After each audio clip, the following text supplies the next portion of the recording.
Anies Baswedan makin menakutkan lawan. Gubernur DKI Jakarta Anies Baswedan kembali mendapat penghargaan dunia.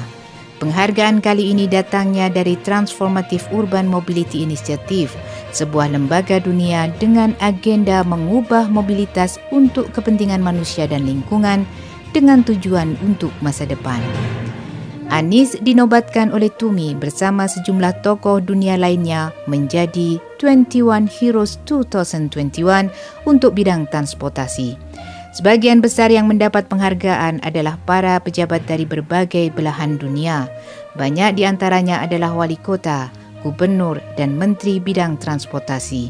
Yang menarik, di antara 21 orang hero itu terdapat nama CEO Tesla Elon Musk.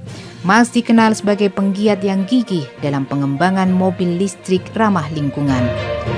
Anies mendapat penghargaan karena dinilai berhasil memperbaiki transportasi untuk mobilitas warga. Selain mewujudkan sistem transformatif dan terintegrasi dari berbagai moda transportasi, Anies juga mewujudkan jalur sepeda sepanjang 63 km. Penghargaan bidang transformasi ini bukan pertama kalinya bagi Anies. Pada November 2020, Kota Jakarta menjadi juara dunia dalam transportasi berkesinambungan. Dan tahun ini Jakarta mendapat juara Sustainable Transport Award 2021. Penghargaan itu diberikan sebuah lembaga yang berpusat di New York, Amerika Serikat. Berbagai penghargaan ini selain membanggakan, sekaligus menunjukkan kualitas kepemimpinan Anies diakui dunia. Dia bekerja nyata dalam diam, tidak perlu melakukan berbagai aksi pencitraan artifisial agar disorot media massa. Sebuah aksi kosong tak bermakna. Anies tidak belusukan ke gorong-gorong apalagi bertemu para tunawisma. Dia terbang melambungkan nama Indonesia di kancah dunia. Tampil berbicara dalam forum-forum dunia menjadi representasi Indonesia.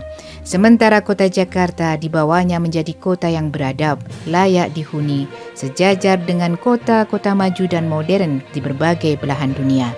Dia tampak berkilau di bawah sorotan lampu kamera media-media internasional.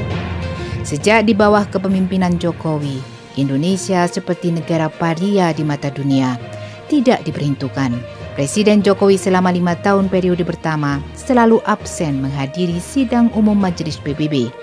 Jokowi baru tampil pada sidang umum PBB tahun 2020. Itu pun karena dia tampil secara virtual. Pidato dari Jakarta, tak harus duduk kikuk ketika bertemu pemimpin dunia. Bangsa Indonesia yang besar merindukan kembali tampilnya pemimpin yang bisa dibanggakan di dunia internasional.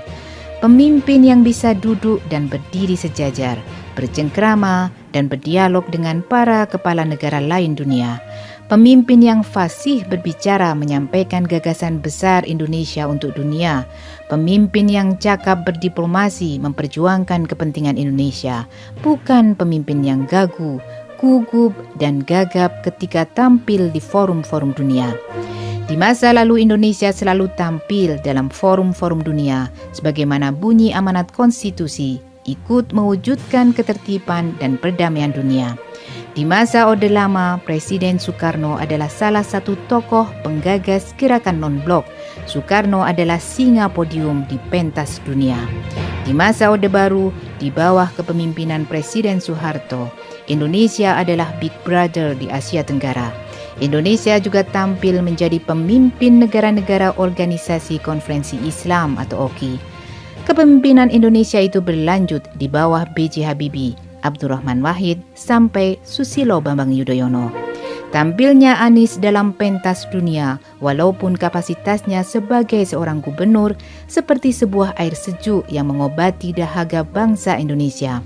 Selamat kepada Gubernur DKI Anies Baswedan, bukan hanya warga Jakarta.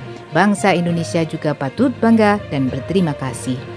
Jerih payahnya mewujudkan kota Jakarta sebagai kota yang diakui dunia membuat kami bangsa Indonesia kembali berani menegakkan kepala setelah sekian lama hanya mampu tunduk menanggung malu.